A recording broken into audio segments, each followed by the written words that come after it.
What is up, champs? Woo! It's been a minute. Been working these 6-day work weeks, man. Just trying to get after that dinero. You know what I'm saying?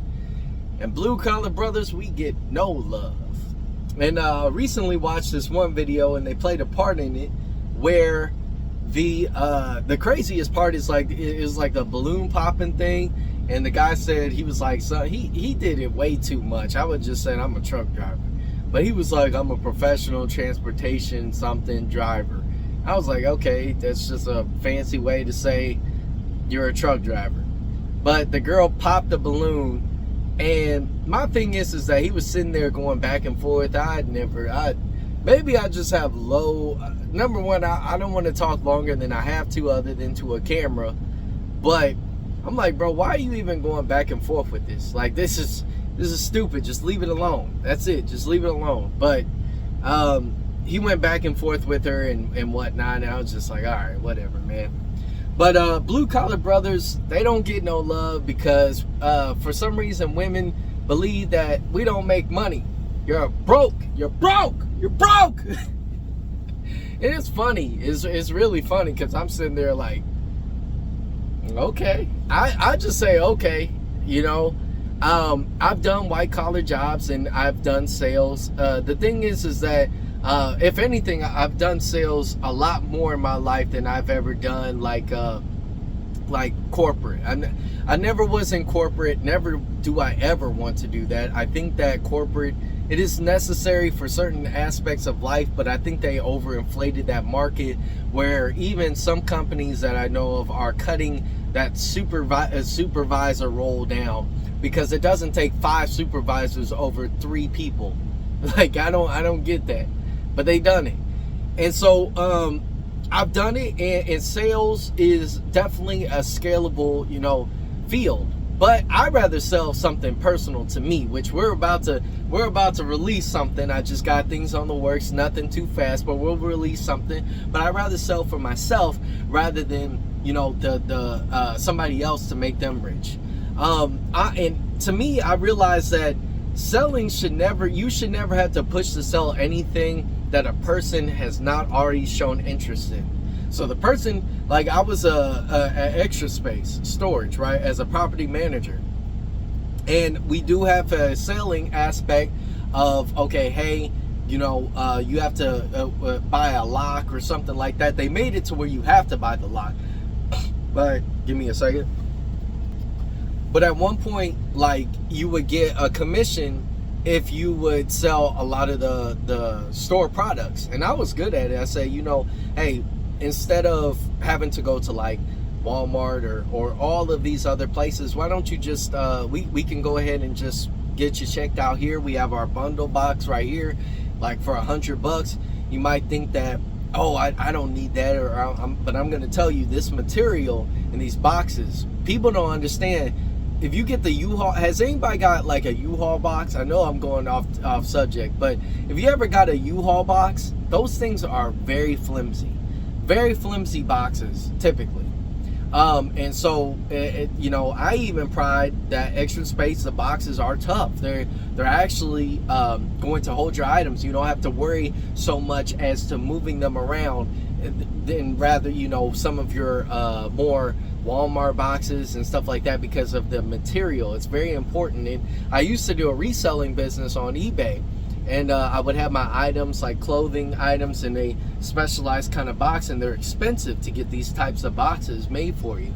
But the quality of them is just it's great, and it's kind of strange once you get into this world. So when you explain it that way, people are willing to buy these things because you can reuse them. Just cut them up, fold them up, reuse them, put them in the attic. You'll be surprised how long these boxes can last and how they can hold their, anyway, dang, this is what I'm just saying. Like, I remember all this stuff, but you know, again, when it comes down to sales, it should never be like, oh, I gotta push you, or I gotta strong arm you like this dude on YouTube who sells cars and or anything like that. People don't sell the car for the car. Typically they sell they like to buy from the person. So if it's a good person, they don't seem like they're trying to get over on you, you guys have a good relationship, they'll buy it. But anyway, that's just the concept of sales and what I think about it. But yeah, I think that sales gets a lot of kind of like, oh, you do sales, and women are like, okay, that's great, I love it, blue collar, you're like, well, and even in this field, even women truck drivers, they'll be like, I like a guy that's an owner operator. I'm gonna say this: being an owner operator is extremely. I get a call. Hold on, guys. Yeah, my dad just called about the stock market, and like, luckily I bought I bought some stock when it dipped, and once everything probably goes back to normal, I'll be up. But right now the stock market is horrible. But anyway, sales is a more glamorized field, and when it comes down to owner operators, I think that's where I left off. It's kind of hard to come back to these points when you've been having a different conversation. But owner operators it is a very difficult field to get into. Number one, I'm learning about it. I'm interested in it. I'm not too sure 100%. I have a goal in mind, but it is a difficult field. And if you find a man that is successful and successfully been doing it for 5 years, that man is extremely valuable within the trucking industry, because they are, number one, disciplined in finances. They are able to project where freights are and everything like that. So I don't think that owner operators in trucking really get as much as like admiration, like, oh wow, like sales do. You're closing your own loads, you're creating your own, well, you're not creating lanes, but you understand the lanes to go through. And so I think that when it comes down to owner operators and my generation of women, what they want, I don't think they understand that owner operator, you're going to be needing somebody in their 40s, 50 years old that's been doing it quite a while successfully. You're not going to get, you can find a young man to do it, but unless we have another time where it's like 2021 and everything is up, the economy is booming due to the stimulus and everything like that, you're gonna find that steady growth is gonna be the best projected thing, rather than a boom and then come down. A lot of those that rode the hill up in 2021 have severely came down, claimed bankruptcy and whatnot. But blue collar brothers, I think that there's a huge misunderstanding that a lot of blue collar brothers themselves don't understand, is the fact that this skill is transferable into multiple facets within the industry. If you're a plumber, yes, you're a plumber, but then you can, on top of that, build your own LLC, even if you're a contractor underneath a person. That's a little deep, that's game. I'm not going to throw that out there like that, but I do believe that, plumber, electrician, even an oil rig, or truck drivers, or anything blue collar, carpenters, or things like that. I think that all of these skills, number one, are necessary for the system to keep going. But on top of that, I think that it's a skill asset that is just way marketable and usable, widely usable, especially if you're a truck driver, because you can drive a semi and a Class B and pretty much any vehicle that within limits. So except for a motorcycle, you got to get your own motorcycle license for that. But you're able to do a lot more with just a CDL alone. And I think that people just think, okay, I'm gonna drive a truck and that's it. Well, if that's what you want to do, that's what you want to do. But it's scalable. You can even traverse into the dispatching side. If you own your own truck and you build up a fleet over in the right economic climate, you can scale it. And the idea that blue collar brothers don't get any love, I think it's just a misconception that blue collar men don't make money. And the thing is that if you've been doing something long enough, especially like myself, 3 years in the trucking industry, which is considerably for my age, and for my age, it's quite, I've been in it for quite a long time, because there's a high turnover rate within those here in my age. But I want to make it last, obviously. But I think there's just this major misconception of money not being in a field like this, and it's just not sales. You're not wearing a suit, so you don't have to do these things. And some of the most wealthy people I know, knew, yes, they like. I have an uncle that is very, very successful, and he does sales, and so he sells certain things in a certain state, and he's very, very extremely successful, and so he went down that route. I also have another who he did corporate, and he had his own business that's close to the blue collar side, and I saw success in that. I even have a extended family member. He's a family member, but not by blood, but by marriage. He's successful, and he started a blue collar business.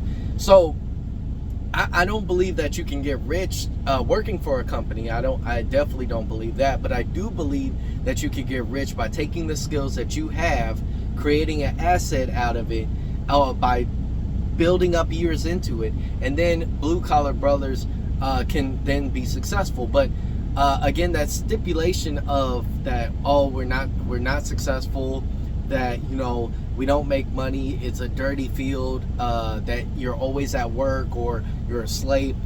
It's a different shade. And back then, blue collar was the only thing. Corporate wasn't this big booming business where a whole bunch of people wanted to get into. Work from home. That's why AI, it's easily implemented into those jobs. It's a lot harder, and insurance costs is astronomically high for companies that want to run a self-automatic truck, comparable to just having a driver with experience.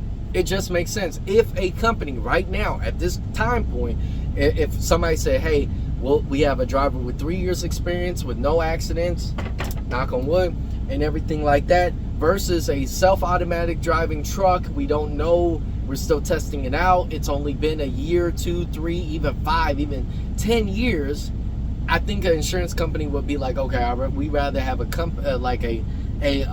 driver, due to the fact that if we get any feedback from, you know, this self-automatic driving truck that damages quite a bit, well, the appearance, the cost, the lawsuits, it's just astronomically high.